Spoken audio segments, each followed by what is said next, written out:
Good morning, ladies and gentlemen, and welcome to the show. What a show it's going to be.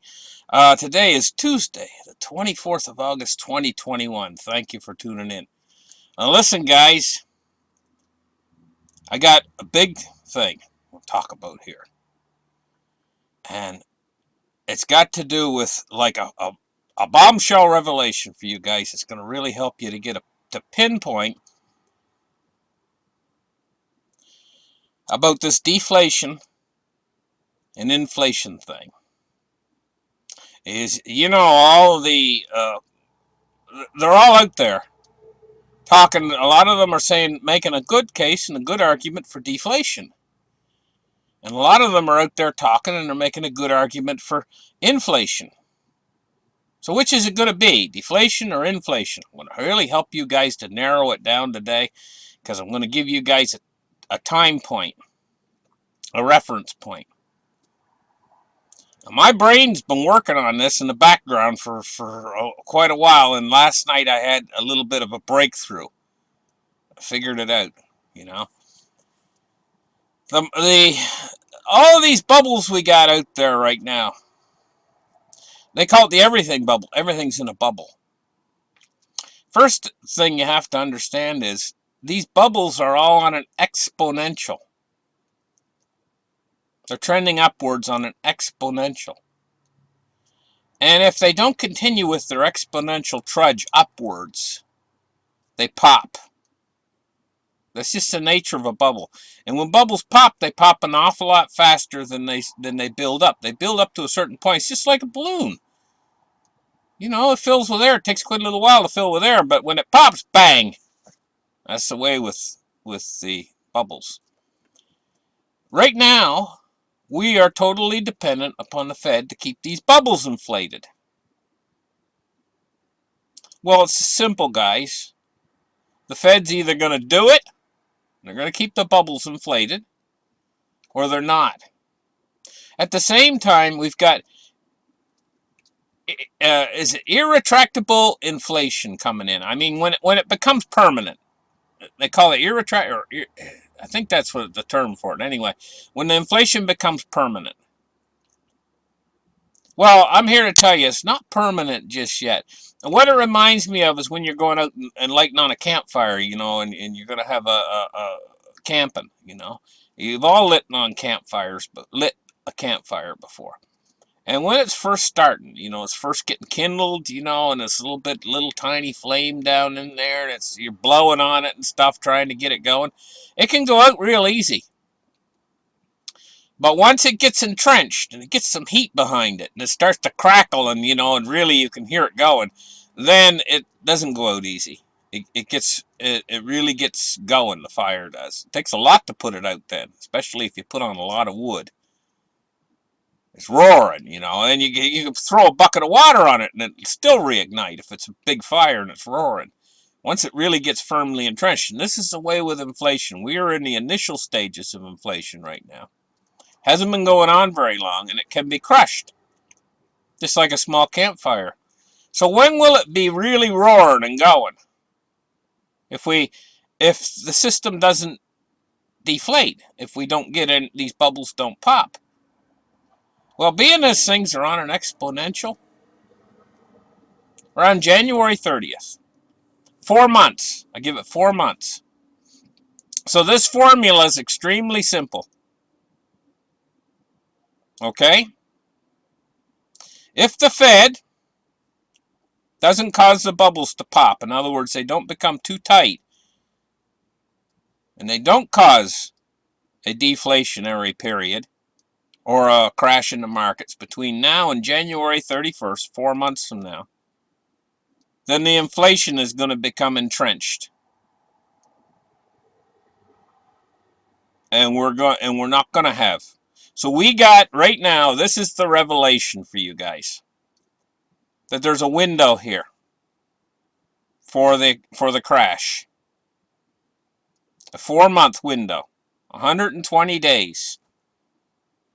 This is basically what I'm giving it. It has 4 months to happen or not to happen. And it all relies upon the Fed. How much they tighten the screws, whether we get it or not. If we don't get it, we're going to keep trudging toward the hyperinflation.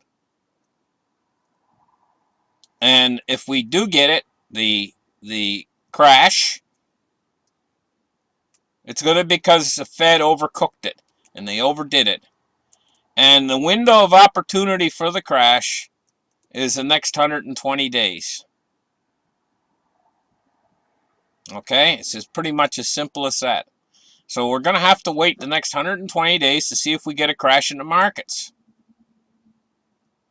Now, a crash will set up a buying opportunity for you guys, because if we do get a crash, depending on the severity of it,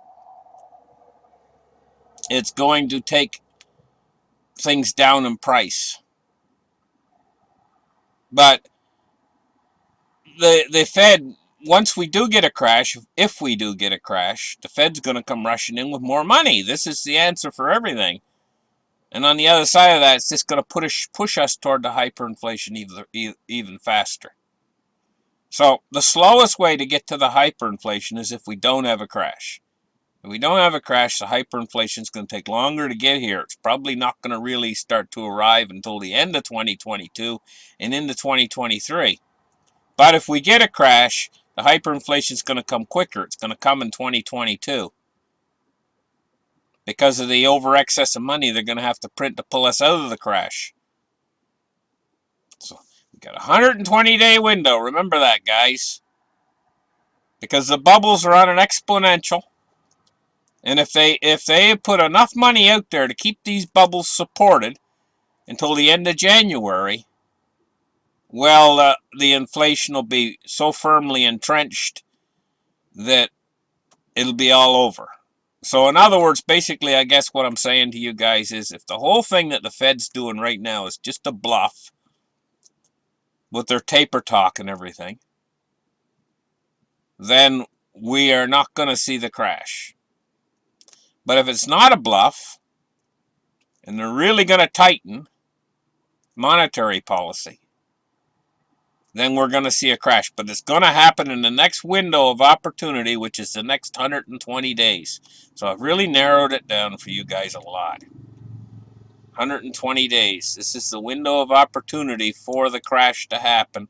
And if we pass that window of opportunity, we're not going to have a crash. There you go.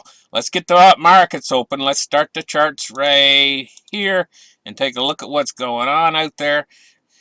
You know, what we're seeing right now is the silver price is up 24 cents. So that's looking good. That's a good thing. 23.87 today on the silver. Well, I guess it depends. If you guys want to get more silver, you know, your price is going up, starting to go up. But we're looking at a price of up 24 cents today on silver. Now we're going to take a look at gold. Gold is up $1. And it's at 1806.50, and it looks like it's holding pretty strong. It's seen a price rise, you know, from 1785 up to this 1806. So it's seen a pretty good little price rise in the last 24 hours or so. Let's take a look at cryptocurrency. It's 2078 right now. Now, last night it was up to like 2140. Okay, it's 2080 right now, so it's fell back a little bit. It was higher last night. A Bitcoin price of 48,479. I think it did peak 50,000 last night for Bitcoin. Now we're going to take a look at the Dow Jones Industrial Average. Is at 35,383. And oh, listen, guys, stay tuned. We're going to have pictures of the pets at the end here. 35,383 for the Dow Jones Industrial Average, so it's up 47 points on the day. We're going to take a look at oil. Crude oil is at 67.47. It's up $1.83. So that's a big raise in the price of crude today. 2.79% up. Crude's been going up the last few days, heading back up over $70 again. Move index today, 62.23. And the move index was in the upper 50s. So now it's moved back up into the low 60s. So it says that the price is declining here. but it is a little bit higher, tad higher than it was. Let's take a look now at bonds and rates, and we are seeing rising yields today on the long end of the yield curve. Unchanged on the short end, but you know the biggest movement here is in the 30-year. It's at 1.895. It's up 2.3 basis points. And the U.S. 10-year is at 1.27, and it's up 1.8 basis points. So we're seeing some movement up on the bond yields today.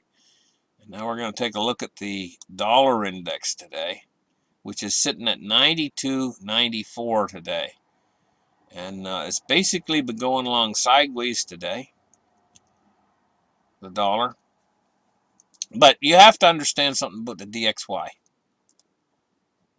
Honest to gosh, guys, the dollar's being compared against a basket of other fiat currencies that are not as good as it is. And so it's all in what it's being compared against. So this dollar index is all relevant. You can actually have a US dollar index which is rising, and the dollar's purchasing power going down the toilet. Thank you guys for listening to my show, and here's the pets.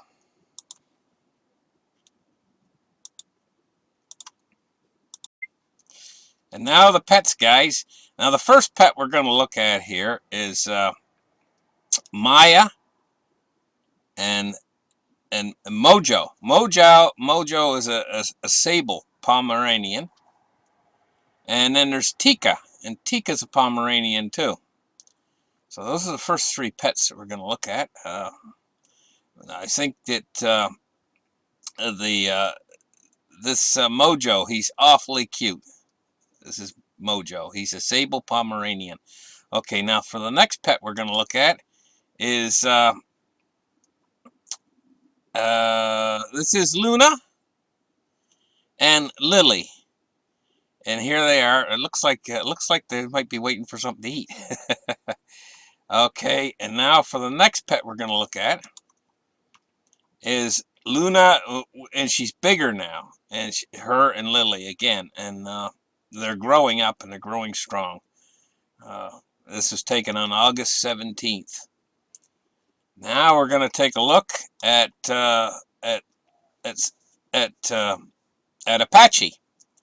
Now Apache has got himself a bark box, and what a bark box is it's a box full of treats and toys for the dog. And this is the second one he's received from his niece. And Apache knows what it is. And so she's so excited. She realizes it's full of treats. She's so excited, she rolls around and she gets hyper, really hyper, waiting for it to be opened up and have her treats. So this is Apache and her treats today. Thank you guys for listening to my show. And this is Apache's bark box. And you know, dogs are just like Christmas time too. They need to open the presents up and have some treats and stuff. Thank you guys for listening, and we'll like and subscribe. We'll catch you guys in the very next show. Bye bye.